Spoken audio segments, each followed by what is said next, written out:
Good morning everyone, welcome back to my channel Dipika Biswas blogs. Welcome to new another blog. আশা করি তোমরা সবাই সুস্থ আছো, ভালো আছো। এখন সকাল 9:45 বাজে। আজকের ব্লগটা এখন থেকে স্টার্ট করছি। তো সকালবেলা তো মাঠে গেছিলাম, মাঠের ড্রেস এখনও খুলিনি, ভালোই লাগছে পরে থাকতে। আজকে এই হাতা তো, ফুল হাতা হলে কখন খুলে ফেলতাম। 7টার সময় এসেছি, পড়ানো নেই বলে। পড়ানো থাকলে আবার চেঞ্জ করে ফ্রেশ হয়ে বসে করতাম। তো টিফিনও হয়ে গেছে আজকে আমাদের, ছাতুর শরবত খেয়েছি তিনজনেই। বাবা তো খেয়ে বেরিয়ে গেছে মাঠে, এই মাঠে বলছি দোকানে। আর মা এখন আবার সবজি কাটতে বসে পড়েছে। ওই দাদুদের তো পরশু দিন আসার কথা ছিল, পরশু দিন আসেনি, দিয়ে কালকে আবার আসবে বলেছিল, কালকেও আসেনি। থোর 3 পিস আর একটা বলছি মানে কাটোয়ার ডাটা নিয়ে এসেছে দাদু। তো বাবা ওটা দিতে এসেছিলো, মা রান্না করবে বলে। দিয়ে আমি আবার বাবার কাছে দুটো সন্দেশ মিষ্টি এগুলো পাঠিয়ে দিলাম, কালো আর সাদা। এই দাদুদের আসার কথা ছিল তো আসেনি, এবার কেমনটা লাগছিল, নাম করে রাখা ছিল তো, বললাম গিয়ে দিয়ে দাও, দাদু খাবে, বাড়ি নিয়ে যাবে। আর আমরাও খেয়েছি, প্রসাদের মিষ্টি দিয়েছিল আজকে। এই কালারটা বেশ ভালো, আর পরে আরাম আছে, গরমটা কম লাগছে। আর ওই কালো কালার পরি, ফুল হাতা কালো। আজকে প্যান্টটা পরেছিলাম সেই হালকা প্যান্ট, একদম বোঝা যায় না। তো মা রান্নাবান্না মনে সকাল সকালই করে নেবে। ওইদিকে তিল তো মেলা আছে, মা এখন বেশ খাটনি হয়ে যাচ্ছে। কালকে এত তিল উল্টেছে পাল্টেছে, তিল গুছেছে। আর আজকে কী হয়েছিল জানো, গিয়েছিলাম একসঙ্গে দুজন দৌড়াতে, মা আর আমি, কিন্তু মা আগে চলে এসেছিলো। কাকিমা কল করেছিল, মানে ছাদে পুরো হনুমান এসেছিলো অনেক, সব তোমার তিল গাছ ফেলে কি যে করেছিল সব, দিয়ে সব কুড়িয়ে ঠাম্মা কুড়িয়ে দিয়েছে কিছু, এদিক ওদিক ফেলে। এখনও ওই গলির মধ্যে পড়ে আছে, ওগুলো নেওয়া যাচ্ছে না, কিছু একটা দিয়ে টানতে হবে। তো থাকো এখন থেকে সঙ্গে সারাদিন, ব্লগটা দেখতে থাকো, আশা করি ভালো লাগবে। আর ব্যথা তো প্রচণ্ড, কিন্তু মাঠে যাওয়া কামাই করলে হবে না, ব্যথা আস্তে আস্তে ঠিক কমে যাবে, তাই না? 4 দিন হয়ে গেল, পরপর আজকে 4 তারিখ। কী বার আজকে? মা মঙ্গলবার না, মায়ের আবার হাট আছে আজকে। মা বলছে খুব ক্লান্ত লাগছে, এত পরিশ্রম করলে ক্লান্ত লাগবে না? ওই যে থোর কাটছে মা এখন, থোর 3 টুকরোর মধ্যে 2 টুকরো কাটছে, তাই না? গোল গোল করে বেশি করেই করে রাখি। হ্যাঁ, আজকে পুজোটা বাবাই দিয়েছে, মায়ের এখনো স্নান হয়নি। এই তিল গোছাচ্ছে তো, স্নান পরে করাই ভালো। মা তিলোলটা কত, হ্যাঁ তিলোলটা বেশি পরিশ্রম করার দরকার নেই, বাবা এসে করবে। আজকে আবার হাটে যাবেন, একটা এনার্জি থাকবে না, বুঝেছো? এনে যাবো বলে চান করে বেরিয়ে যাবো।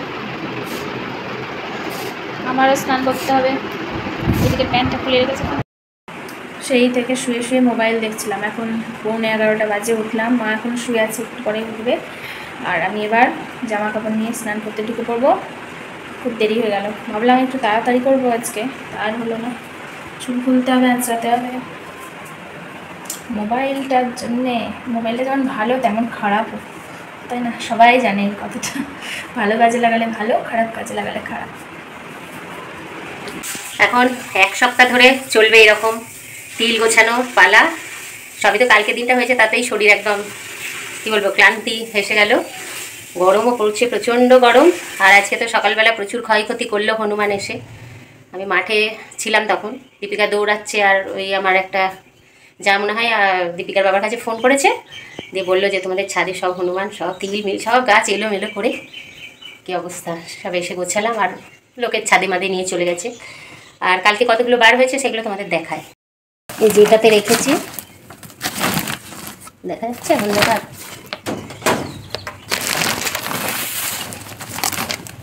এই কালকে এতগুলো বার হয়েছে। আমি চেলে রেখেছি, ঝাড়া হয়নি এখনও, ফুলোই ঝাড়তে হবে। এর মধ্যে পাতার গুঁড়ো টুড়ো আছে, এগুলো কুলোয় ঝাড়লে চলে যাবে। মিলেছি আজকে, একটু পাতলা পাতলা করে দিয়েছি, কারণ গাছগুলো কাঁচা কাঁচা আছে তো। পটল মশলা আর অল্প একটু জল দেবো।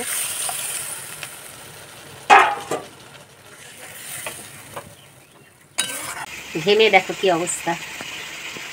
হনুমান যা ক্ষতি করলো, প্রচুর, প্রায় 1 বোঝা মনে হয় নিয়ে চলে গেছে। আর আমাদের এই ছাদের পাশে গলিতে ফেলেছিল কতগুলো।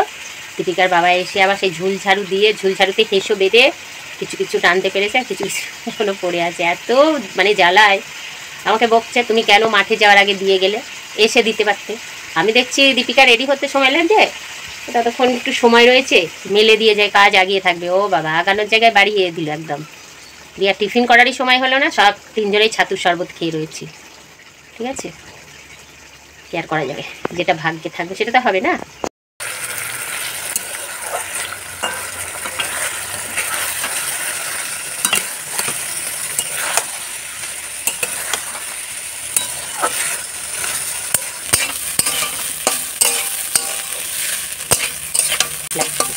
ঘি দেবো আর একটু গোটা গরম মশলা মানে উড়িয়ে ছড়িয়ে দেবো রাখি। এটা নাড়তে দিলেও ভালো হয়। ও হাওয়াটা খুব সুন্দর লাগছে, হাওয়া হচ্ছে ভালোই। আর মেঘলা, একটু মেঘলা মেঘলা ভাব, রোদ্দুরটা মাঝে মাঝে কমছে মাঝে মাঝে বাড়ছে।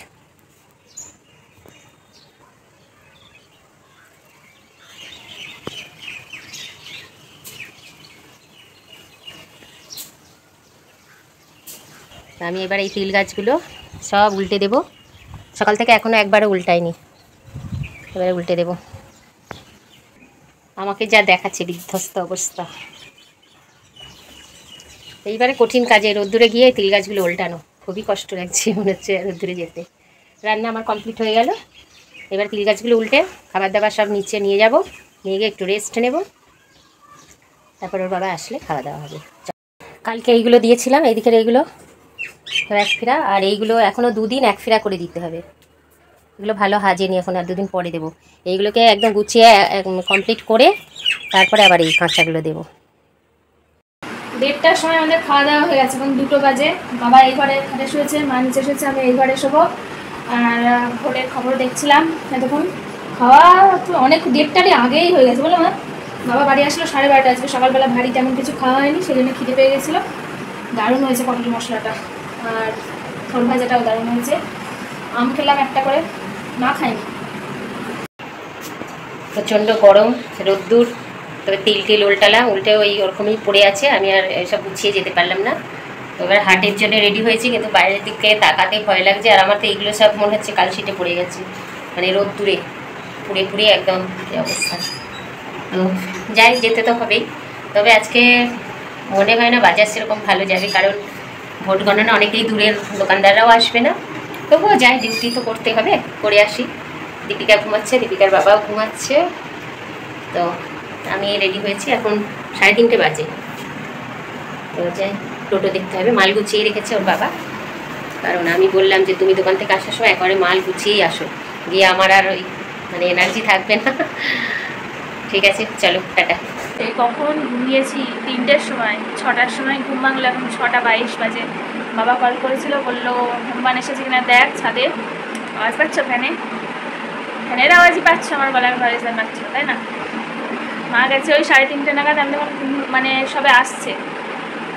3:30 একটু আগে আগেই হবে। আমি 3টের সময় চোখ বুঝলাম, হয়তো ওই 3:15 কুড়ি হবে।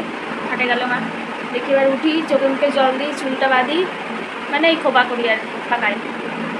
আর দেখি একটু উঁকি মেরে যে সব ঠিকঠাক আছে কিনা ছাদে।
সাতটা কুড়ির সময় এখন বাবাকে কল করলাম, বাইরে খুব হাওয়া হচ্ছে বুঝলাম, সেই জন্য বললাম আসতে। তিল গোছাতে আমাকে বললো গোছাতে, আমি পারি। লাইট বৃষ্টি আসবে, আসতে পারবে না।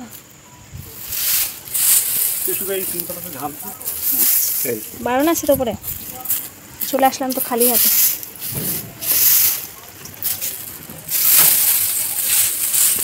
হয়ে গেল তিল মোটামুটি গোছানো, মা এসে পার্মানেন্ট গোছাবে। আসলে জানলা দিয়ে ঠান্ডা ঠান্ডা হাওয়া আসছিলো, বুঝতে পারলাম বাইরে ঝড় ঝড় হচ্ছে, সেই জন্য বাবাকে কল করলাম। বাবা আসলো, কোনো রকমে হলো। হালকা যদি 1 ফোঁটা 2 ফোঁটা আসে বাঁচা নেওয়া যাবে, তাই তো? এই যে বটি ফটি যা তা, তুলি না উড়ে যায়। এখন